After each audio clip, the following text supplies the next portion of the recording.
राधानगरी तब्बल 351 चौरस किलोमीटरचं वनक्षेत्र लाभलेला निसर्गसंपन्न तालुका. सामाजिक वनीकरण, प्रादेशिक वन विभाग आणि वन्यजीव विभाग असे वन विभागाचे 3 प्रमुख विभाग इथं कार्यरत आहेत. मात्र वनसंवर्धनाच्या बाबतीत या तिन्ही विभागांची कामगिरी फारशी आशादायी नाही. वणवे पेटून दरवर्षी शेकडो एकर जंगल आगीत भस्मसात होतंय. आगीतून वाचणाऱ्या वनसंपत्तीवर चोरट्यांच्या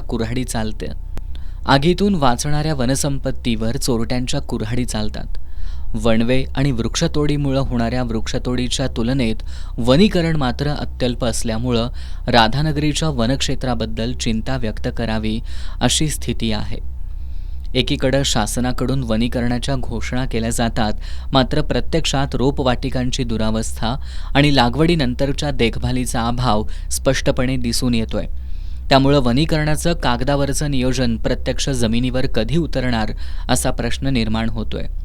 राधानगरी तालुक्यातील फराळ येथील सामाजिक वनीकरणाची रोपवाटिका असो, फेजिवडीतील प्रादेशिक वन विभागाची डॉक्टर बाबासाहेब आंबेडकर रोपवाटिका असो, दोन्ही ठिकाणी आनंदच आहे. रोपं तयार असल्याचे दावे केले जात असले तरी प्रत्यक्षात रिकाम्या पिशव्या आणि अपुरी निगा हीच वस्तुस्थिती आहे. विशेष म्हणजे 2023-24 मध्ये कोणत्याही विभागाला वृक्ष लागवडीचं उद्दिष्टच देण्यात आलं नव्हतं. यावर्षी प्रथमच 25,000 रोपांचं उद्दिष्ट देण्यात आलं असल्याचं वन विभागाकडून सांगितलं जातंय. लागवड होते, पण त्याचं संगोपन होतं का हा संशोधनाचा विषय आहे. त्यामुळं वृक्ष लागवडीबरोबर देखभालीसाठीची जबाबदारी निश्चित होणं गरजेचं आहे.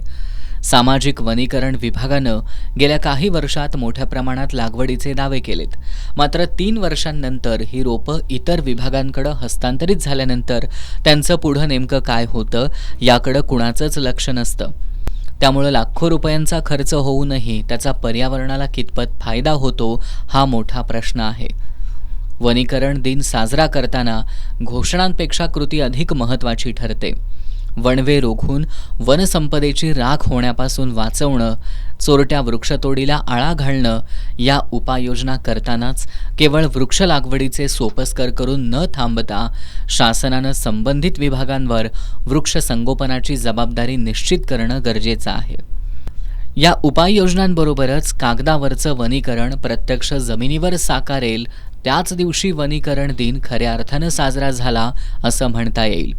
एस न्यूजसाठी राधानगरीहून नामदेव कुसाळे.